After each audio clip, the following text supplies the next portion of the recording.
Je tiens à le souligner une fois de plus, je l'ai déjà dit, mais j'aimerais vraiment que vous m'entendiez et que vous en fassiez part à vos lecteurs, téléspectateurs et utilisateurs sur Internet.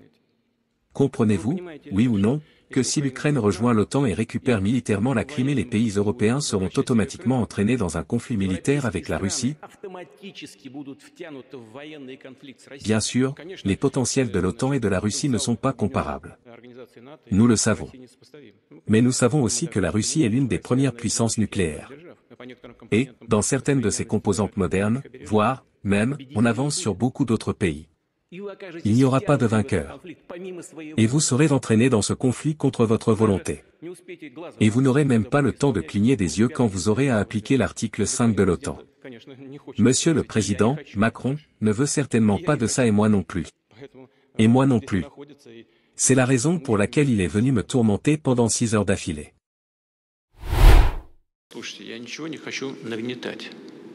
Écoutez, je ne veux pas faire escalader les choses, mais je vous demande votre attention. Nous comprenons tous, en tout cas tout le monde doit comprendre, quelle période nous traversons et quelle étape historique est en train de traverser la Russie. Oui, nous sommes en temps de guerre. L'étape est celle du rétablissement de la justice historique. L'Occident a mené un coup d'État sanglant en Ukraine et a installé un régime permettant de créer sur le territoire de l'ancienne Russie une place forte militaire dirigée contre nous. Le plan était de priver la Russie de l'accès à la mer Noire, d'immenses territoires les plus développés de l'URSS, puis d'en finir avec ce qui restait, diviser, démembrer jusqu'à notre disparition complète. Mais ils n'ont pas réussi. Nous résistons, nous nous battons. Voilà quelle étape historique se trouve la Russie. Nous n'avons pas le droit à la défaite.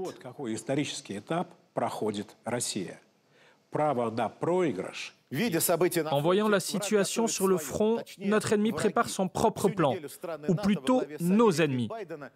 Toute la semaine, les pays de l'OTAN, l'Amérique de Joe Biden en tête, ont autorisé l'Ukraine et se sont en fait autorisés eux-mêmes à attaquer le territoire russe avec les armes qu'ils lui fournissent. Mais comment les cibles sont-elles définies et quelles sont ces cibles? Il est évident que les données du renseignement cosmique, aérien et autres sont l'apanage des spécialistes de l'OTAN. L'Ukraine n'est qu'un instrument de l'OTAN, sa participation n'est même pas nécessaire pour ce genre de tir de missiles. Si on en arrive à des frappes, tout le monde doit comprendre que la Russie dispose d'un système d'alerte précoce pour les missiles. Les États-Unis en disposent également. Personne d'autre au monde ne dispose de système aussi développé. Nous l'avons. L'Europe n'a pas de système développé. En ce sens, elle est plus ou moins sans défense. Deuxièmement, la puissance des armes. Nos armes nucléaires tactiques sont 3 ou 4 fois plus puissantes que celles que les Américains ont larguées sur Hiroshima et Nagasaki. Et nous en avons beaucoup plus en Europe. Même si les Américains décident de déplacer les leurs en Europe, nous en aurons beaucoup plus. Et les Américains sont en train de dire la chose suivante, c'est-à-dire qu'ils disent « nous souhaitons parler sans aucune condition préalable ». Ils s'adressent essentiellement aux Russes et aux Chinois, mais sachez qu'en parallèle de cela, nous allons moderniser, innover. Ils parlent d'une bombe notamment gravitationnelle désormais. Ils vont appuyer également leurs alliés et disent « cet environnement dérégulé » au sens nucléaire du terme, vers lequel nous avançons inexorablement pour le moment, est un environnement très dangereux pour nous, Américains, mais il le sera pour tout le monde. Donc comprendre, vous, Russes, et vous, Chinois, également. Eh bien, alors exactement, on va revenir sur cette bombe gravitationnelle, mais commençons par regarder l'état actuel de l'arsenal nucléaire russe et américain. D'après la Fédération des scientifiques américains, eh bien, la Russie elle dispose d'environ 5800 ogives contre environ 5200 pour les États-Unis. Mais cette situation pourrait évoluer, en tout cas si on en croit les dernières déclarations de la Maison-Blanche qui ont été faites par le biais de Pranay Vadi. En effet, les récentes menaces russes d'utiliser des armes nucléaires en Ukraine ainsi que l'expansion nucléaire de la Chine ont fait quelque peu évoluer les Américains sur cette question de la réduction des armes nucléaires. Regardez ce qu'a dit ce conseiller à la Maison-Blanche hier. En l'absence d'un changement dans les arsenaux de l'adversaire, nous pourrions atteindre un point dans les années à venir où une augmentation par rapport aux effectifs actuellement déployés sera nécessaire. Cette déclaration, c'est donc l'avertissement public le plus explicite qu'aient fait les États-Unis ces derniers temps. États-Unis qui semblent donc passer de la simple modernisation de leur arsenal à une vraie expansion. Alors sur quels arguments se base-t-on pour dire ça? Eh bien sur ce même conseiller américain qui a également déclaré que le développement du modèle 13 de la bombe B-61, une bombe gravitationnelle, on le disait, était un exemple de projet que les États-Unis poursuivaient. Alors que sait-on de cette bombe? Eh bien, en fait, c'est une variante de 2 modèles qui existent déjà. Et en fait, elle va associer à la fois les qualités du modèle 12, qui était jusque-là la plus moderne, avec les ogives du modèle 7 de cette bombe 61, qui était la plus puissante, avec 360 kilotonnes. Pour que vous ayez une idée, c'est environ 30 fois plus puissant que la bombe qui avait été utilisée à Hiroshima.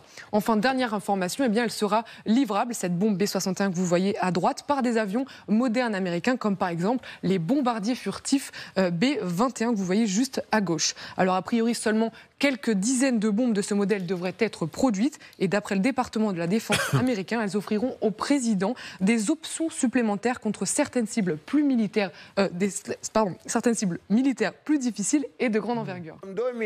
À la Maison-Blanche, ils ne comprennent ni les possibilités de l'État russe, ni le caractère du peuple russe. Je n'ai aucun doute, et le président russe a justement prévenu qu'il peut y avoir et qu'il y aura certainement les conséquences les plus graves. Où, sous quelle forme, c'est le commandant en chef qui en décidera.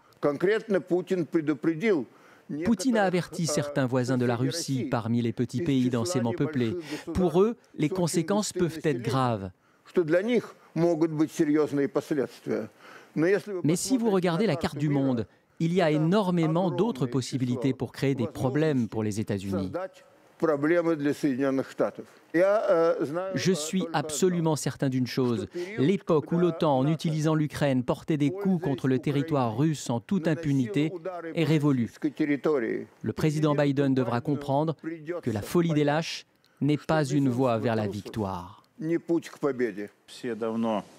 Toutes les guerres qu'on attend depuis longtemps commencent soudainement. En réalité, si une vraie grande guerre commence, ses protagonistes n'auront que peu d'issues et la capacité d'une frappe et demie. C'est pourquoi dans cette guerre, vaincra celui qui frappera le premier et celui qui frappera là où ça fera le plus mal à l'adversaire.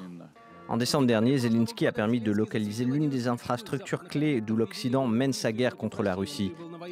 Il s'est rendu à la base américaine de Wiesbaden en Allemagne. Ce lieu est le cerveau des opérations armées ukrainiennes. Les pays européens s'enlisent de plus en plus dans la guerre. Vendredi à Vilnius, pendant des exercices de l'OTAN, l'inspecteur général de l'armée allemande a déclaré « Nous devons être prêts à mener une guerre, de nouveau. » À quelle période historique tout cela va nous ramener? Ça reste un mystère. Mais qui aurait pu penser que, de nouveau, des tanks allemands brûleraient aujourd'hui en Ukraine? Ce sentiment de se croire tout permis leur est conféré par une analyse erronée de nos possibilités et de notre détermination. Ils estiment qu'on n'a ni l'intention ni la volonté de frapper les pays de l'OTAN. Pourquoi estimez-vous que nous menaçons qui que ce soit? Nous ne menaçons personne, et surtout pas un chef d'État étranger. C'est d'un mauvais goût, et ce n'est pas bien. Nous avons notre position sur certaines questions. Tout le monde pense que la Russie a commencé la guerre en Ukraine. Mais nous n'avons pas commencé cette guerre. Nous n'avons pas attaqué. Nous nous sommes défendus. Que tout le monde le retienne bien. Le sommet sur la paix en Ukraine s'est conclu dimanche en Suisse sans que tous les pays présents ne signent la déclaration finale, et alors que les implications diplomatiques futures demeurent incertaines. Plus de 90 pays ont participé à cette conférence de 2 jours qui s'est tenue à Bürgenstock, près de Lucerne, et qui était présentée comme un « sommet pour la paix », bien que la Russie n'y ait pas été invitée. Kiev espérait renforcer sa position diplomatique en obtenant un soutien aussi large que possible pour son intégrité territoriale face aux ambitions expansionnistes de la Russie. Cet objectif n'a été que partiellement atteint, notamment avec le refus de la Chine, allié clé de Moscou, de participer à l'invitation de Volodymyr Zelensky, préférant promouvoir un plan de paix concurrent plus aligné sur les positions russes. D'autres pays ayant envoyé des délégations en Suisse ont également choisi de ne pas signer le communiqué final, malgré le retrait de certains points de désaccord. C'est le cas notamment de l'Afrique du Sud, de l'Arabie Saoudite, des Émirats Arabes Unis, de l'Inde, de l'Indonésie et du Mexique, qui ont adopté des positions relativement conciliantes avec Moscou depuis le début du conflit. Malgré tout, la conférence a permis à Kiev de démontrer le soutien de ses alliés occidentaux. Nous répondons à l'invasion lancée par la Russie en Ukraine non seulement en défendant massivement la vie humaine, mais aussi par une diplomatie à grande échelle, a déclaré le président ukrainien Volodymyr Zelensky. Dans ses remarques de clôture, la présidente de la Confédération suisse, Viola Amerd, a averti que le chemin restant à parcourir est long et difficile. Après avoir eu du mal à obtenir des gains territoriaux lors d'une contre-offensive l'année dernière, l'armée ukrainienne peine actuellement à repousser les forces russes, qui ont récemment progressé.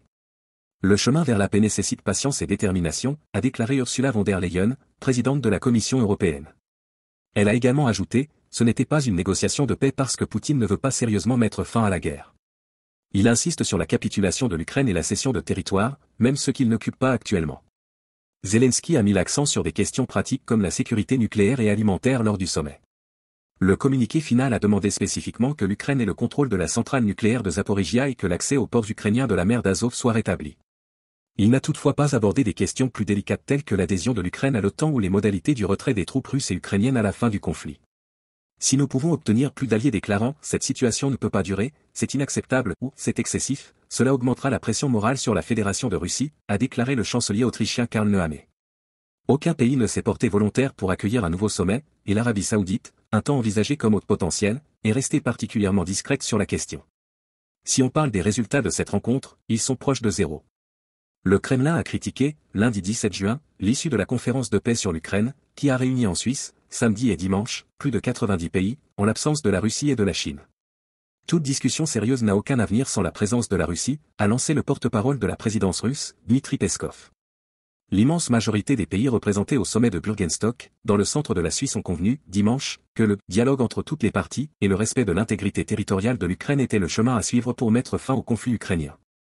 Le communiqué final n'a pas reçu le soutien de pays comme l'Inde, l'Arabie Saoudite et les Émirats Arabes Unis, réputés proches partenaires économiques de Moscou. La Russie épuise l'armée ukrainienne, selon Kiev. Vladimir Poutine a déclaré, vendredi, qu'il négocierait avec l'Ukraine en cas de retrait des forces ukrainiennes des 4 régions qu'il revendique et lorsque Kiev aura renoncé à rejoindre l'OTAN. Dans la foulée, son homologue ukrainien, Volodymyr Zelensky, a rejeté ce qu'il a dit être un « ultimatum ». Pour l'instant, la Russie et ses dirigeants ne sont pas prêts à une paix juste, a-t-il estimé, assurant que Moscou peut négocier la paix, demain, si elle se retire de notre territoire.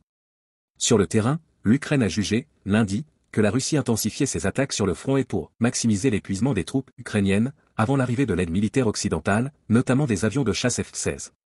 Les forces russes ont, ces derniers mois, gagné du terrain dans les régions frontalières de Donetsk et Kharkiv, à la faveur d'une pénurie d'hommes et de munitions en Ukraine. Merci d'avoir suivi cette vidéo jusqu'à la fin. Partagez avec nous vos avis en commentaire. À bientôt.